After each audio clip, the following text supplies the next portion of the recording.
I never thought a late night hunched over spreadsheets would unravel a workplace secret so intoxicating it'd shadow my every move. But Ethan, my enigmatic boss, flipped my mundane accounting gig into a simmering cauldron of forbidden tension, with one piercing stare that refused to let go. My name's Lauren, and this is my untold story. A confession after hours that'll drag you into the shadows of my reckless choices, deeper than I ever planned to sink. I was 27, fresh blood at Grayson & Co., a mid-tier firm where the air hung heavy with stale coffee, printer ink, and unspoken ambition. 3 months in, I'd carved out my little corner with a sharp eye for numbers, rows of figures dancing under my fingertips. But it wasn't the balance sheets that kept my mind restless after dark. It was Ethan. Mid-30s, married. He carried himself like he owned every inch of the place. Tall, broad-shouldered, always wrapped in tailored suits that clung to his frame with quiet authority.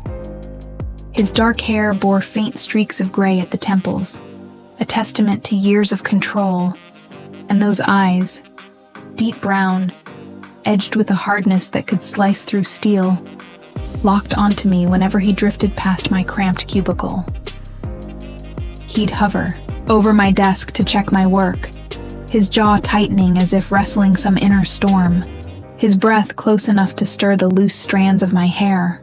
Every time, my chest would tighten, my pulse hammering against my ribs. The office was a beige wasteland, cubicles lined up like soldiers, fluorescent lights flickering with a faint buzz, a coffee machine wheezing in the break room like it was begging to retire. Most days blurred into a grind of tax forms, client emails, and the dull clack of keyboards, but Ethan was a jolt of electricity in the monotony. He moved with purpose, barking orders in a voice that rolled low and steady, commanding respect from everyone. Assistants, senior partners, even the janitor who shuffled in at dusk. I envied that power, that unshakable grip he had on the chaos around him. Married or not, he had this way of pinning you with a look, too long, too knowing, that made my skin prickle with something I couldn't name. It all started during tax season, when deadlines loomed like thunderheads on the horizon. I volunteered for overtime, partly to prove I could handle the pressure, partly because I craved the stillness after the 9-to-5 crowd punched out. At first it was just me, alone with the hum of the printer, my fingers racing across the keys as I hunted decimals into the early hours. Then Ethan started staying late too. He'd settle into his corner office, door cracked open, the soft glow of his laptop painting his face in sharp angles and deep shadows. I'd steal glances through the glass, my reflection blurring into his silhouette, wondering if he felt my eyes tracing him the way his seemed to trace me. Those early weeks were deceptively tame. Crisp emails about quarterly projections, curt nods as we crossed paths in the hall, the occasional brusque good work tossed my way like a breadcrumb. But then I caught it, his gaze lingering as I stretched after a marathon session, my blouse pulling taut across my shoulders, the fabric whispering against my skin. He'd snap his eyes away, quick as a whip, but not before I saw the flicker. Something raw, unguarded. It woke something reckless in me, a spark I couldn't smother, no matter how hard I tried. I started testing him, subtle at first, swapping my usual slacks for pencil skirts that hugged my hips like a lover's hands, letting my auburn hair tumble free instead of pinned in a tidy bun. I'd linger a beat longer when he checked my spreadsheets, my elbow brushing the edge of his space, my breath catching as I waited for that iron facade to crack. And it did. Subscribe for more workplace secrets like this. I've got confessions that'll keep you hooked. The air thickened over those late nights, each stolen glance piling tension like unpaid invoices teetering on the edge of my desk. I knew it was a line I shouldn't cross. He was my boss, someone's husband, a man who held my career in his hands. But the thrill burned too bright, too wild to snuff out. Then came that Friday, the night the office fell silent except for the two of us, the clock ticking past midnight. What he said next, his voice low and jagged in the dim light. That's when I realized I'd lit a fuse I couldn't put out. Those late nights at Grayson & Co. weren't just about numbers anymore. They'd morphed into a dangerous dance, and I was stepping closer to the edge with every move Ethan made. After weeks of stolen glances and that electric shift in the air, I could feel the pull between us tightening like a coiled spring, ready to snap. I'd always prided myself on control, keeping my head down, my work flawless, my life neat. But Ethan was unraveling that, thread by thread. His presence lingered in the office long after the others left, a shadow that stretched across my desk even when he wasn't there. I'd catch myself replaying those moments, his eyes flicking to me as I adjusted my skirt, the way his voice softened when he said my name. Lauren. Like it was a secret he wasn't supposed to share. It was reckless, stupid even, but I couldn't stop. I wanted to see how far I could push him, how much of that iron wall he'd let crumble before he pushed back. It was the little things that fueled it. Those cracks in his armor I'd started to crave. One night I'd stayed late to finish a client audit, the clock ticking past 10, the office a tomb of silence except for the faint tap of my keyboard. Ethan emerged from his office, sleeves rolled up, tie loosened, a rare glimpse of the man beneath the suit. He paused by my cubicle, holding a stack of files, and asked, "Still here?" His tone was casual, but his eyes weren't. They roamed over me, slow and deliberate, like he was cataloging every inch. I smirked, leaning back in my chair, letting my blouse pull tight across my chest. "Someone's got to keep the books balanced," I said, my voice lighter than I felt, daring him to linger. He did. He set the files down, resting a hand on my desk, close enough that I could smell the faint cedar of his cologne mixing with the office's stale air. "You're good at this," he murmured, his gaze dropping to my lips for a split second before snapping back up. My stomach flipped, but I held his stare, the unspoken challenge crackling between us.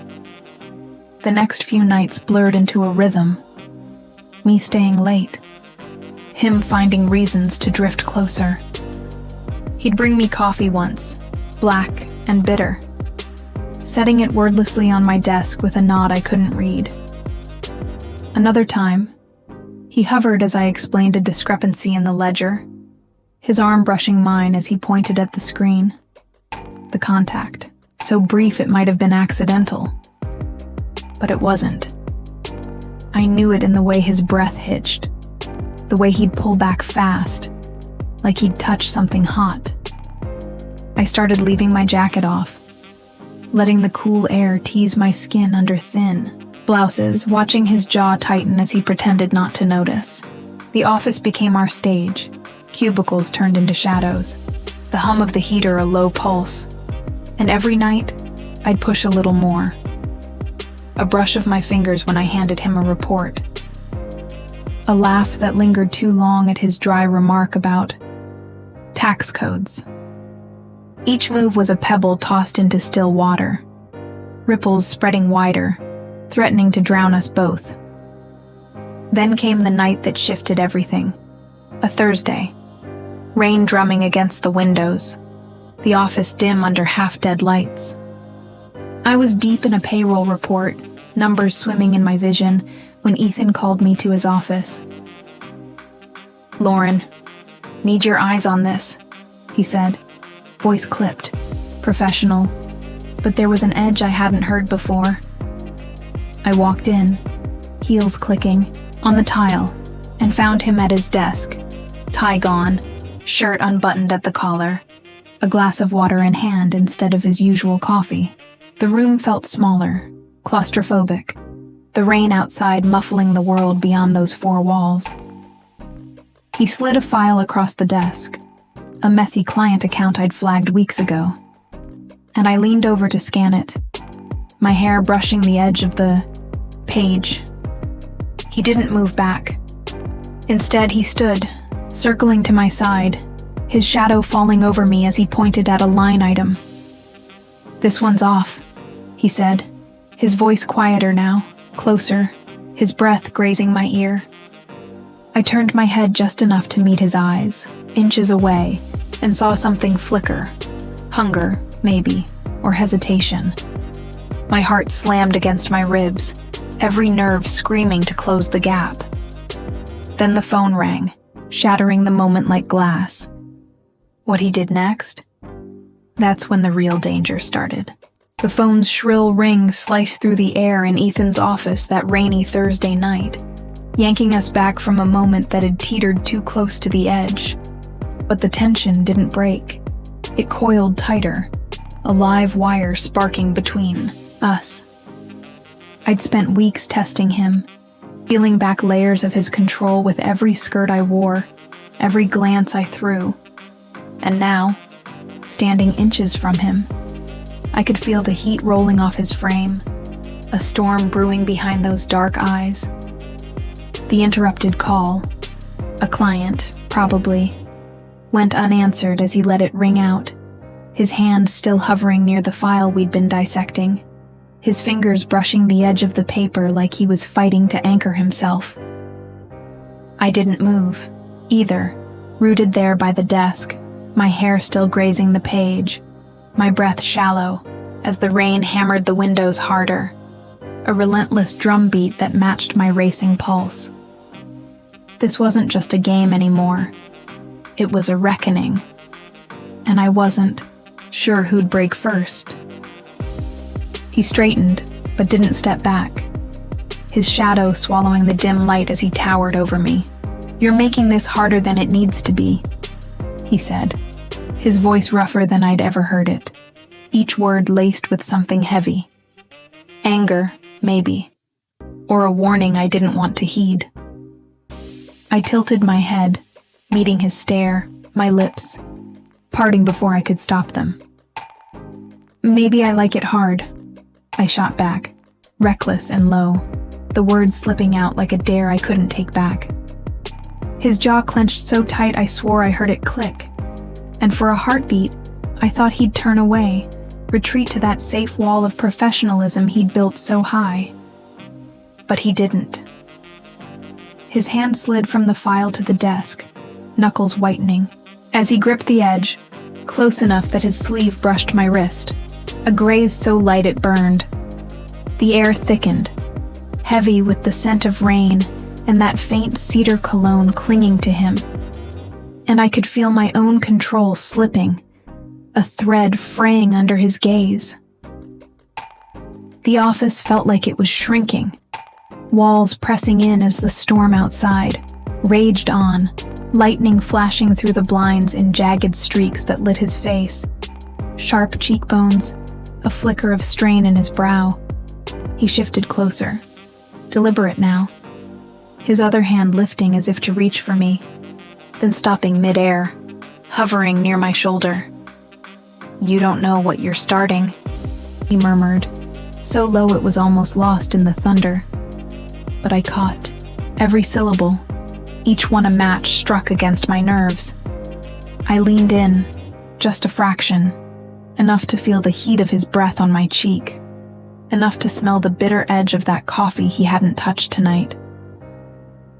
"Then show me," I whispered, my voice trembling with a mix of defiance and want, my fingers curling against the desk as I braced for whatever came next.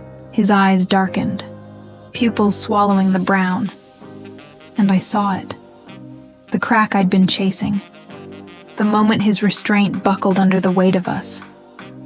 Time stretched thin.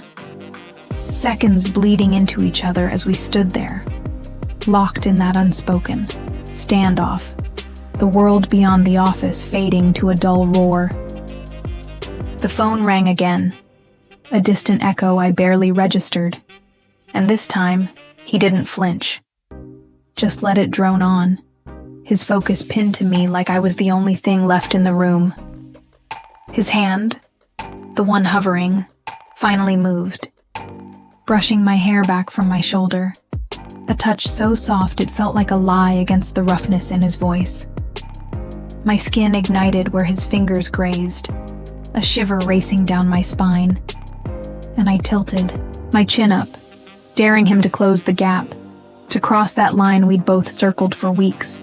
He inhaled sharply, a sound that cut through the storm, his chest rising as if he'd been holding his breath too long.